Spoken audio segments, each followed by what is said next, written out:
What it is, what it do, cyber world. It is your girl, the one, the only, Ash Brown, and this is the Ash Said It Show. I appreciate all of the love, all of the support. Over 1,800 episodes, 500,000 streams, and hundreds of thousands of different downloads all across the globe. So I thank you guys so very much. Now today, I have a special guest with me, alright? This woman, this young lady, has been recently named one of the top women in architecture and design in San Diego. I've got founder and CEO herself of Blush Interior Design, the wonderful Jeanelle Ditto. Hey, Jeanelle. Hi, how's it going? It is awesome. How are you today? I am doing great. It is sunny and beautiful outside. Ooh. It's always about 72 and sunny here, so I cannot complain. Oh my gosh, no complaints. See, that's like the right temperature. That's like perfect. I'm in Atlanta, and we're like, it's about 87. It's still climbing, and humidity set in. Yeah, it's pretty blazing. It's going to be a blazing summer. Well, I am originally from Tennessee, so I know exactly what you're talking about. But you totally got it. It can get a little sticky over there, can it? Yes, it certainly can. So, Jeanelle, you had a very interesting start in the industry. So, I want to get from you a little bit about your start, what industry you started in, and how you ended up into interior design. Okay, sure, no problem. When I first moved out of Tennessee, I was 18 and, didn't really have too much to my name. And I moved up to California with the dream of, becoming something large and amazing and, all the things that everybody sets out to California to be, right? Mm-hmm. Well, I ended up finding myself in the medical industry. I was very excited about it, and I worked my way up, starting as a marketing coordinator, and I worked my way up to sales, and I was in crazy experiences selling medication, and then going into, durable medical equipment, and even being in the OR with some of the doctors in their surgery. So, yeah, definitely did not expect to go that route, but there I was climbing my way up that route anyway. Yes, and so for you to be doing all that, you're in the operating room, girl, you're helping out the doctors. When did your mind shift to go into design and architecture? I think it was just, so I've always been a very creative person. I've always been a dreamer. I'm a Pisces sign, and I think we're pretty much the farthest dreamer out there. Yeah. And I just always loved design, and to be honest, I worked in a lot of hospitals, and it wasn't very, it was kind of depressing. Yeah. And so, I hit this point. I feel like I had made it in my career as far as medical sales goes. The industry was shifting a little bit, and I was like, you know what? I've made the money that I am proud of, and I feel like I've become a success in this industry, and I really wanted to go back and do something that inspired me. And so I decided to go back to college in my 30s after having 2 kids. Wow. And and I went for it. And so as soon as I graduated college, I just started Blush Interior Designs, and I've been going hardcore ever since. That is amazing. So, okay, so you're back in college, you're juggling, mommyhood and lifehood and everything that's going on. What would you say, as you were starting the company, what was the biggest hurdle that you faced?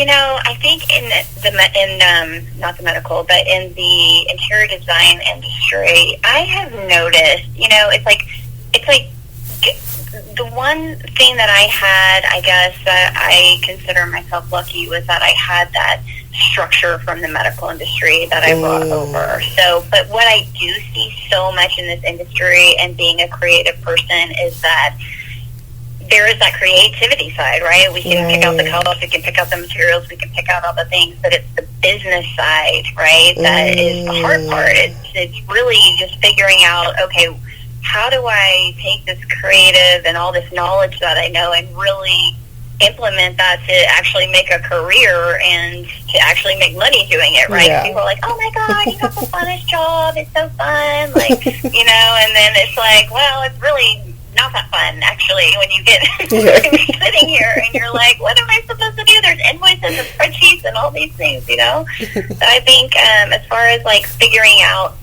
who you are and your business style and your process and your procedures and all that, that was definitely the hardest part for me. Okay. So what would you say has been your moment of confirmation? Like that moment that came to you, like it just solidified, this is exactly what I'm supposed to be doing? Wow.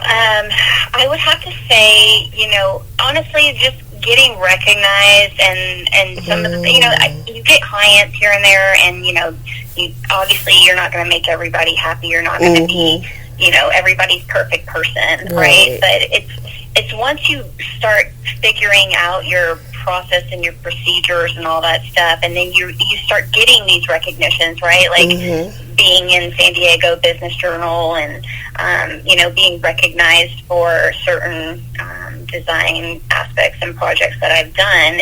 And then now, like next month, I'm going to be in Architectural Digest. It's just things like that where you're recognized and really appreciated for the work that you are doing, the many nights that you're spending till 2 a.m, you know, sweating and trying to get these boards and all these things done. It's just, you know, that's when it starts to make sense, and you're like, okay, like all these blood, sweat, and tears that they always say, you know, it is finally working out for me. So I would say that, yeah, and also I would say just women in general. You know, this is an industry that I would say 20, 30 years ago probably wasn't too female friendly, and definitely wasn't open to many women, you know, women like yourself that are just shattering the glass ceiling and continuing to just create ways out of no ways. I think that speaks for a lot for itself.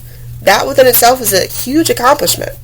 So I tip my hat to you. Thank you so much. Yeah, absolutely. And one of the things that I'm so strong and very, very just I feel so strongly about it is working with other women, right? Yes. Working with other artisans and women-owned businesses, and I'm really trying to push products and help other designers and help other you know, people that are in this industry that, you know, didn't necessarily have like the you know, just like you said, with the minority, right? Right, so, like the support of anyone else, you know, so that's huge. Absolutely. We gotta stick together, girl. That's right. That is right. Yes, girl power. I'm here for it. That's right.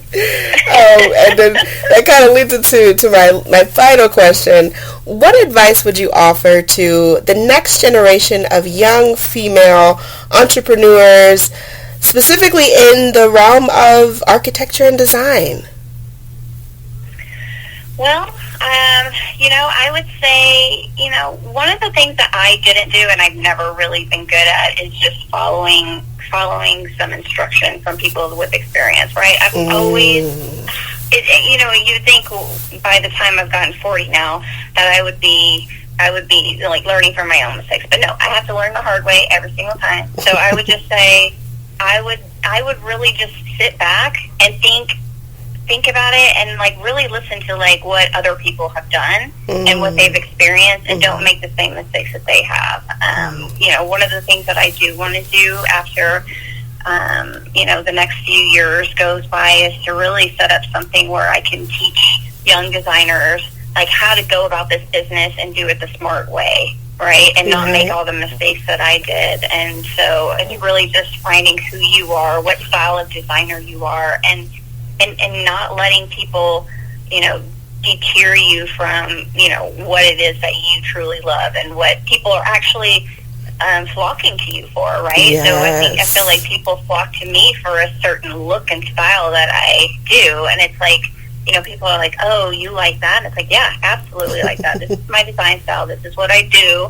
Like, I absolutely listen to my clients and all of those things, but, this is kind of the look and feel that you're going to get when you work with a designer like me. So just staying true to who you are is really something I would, I would advise.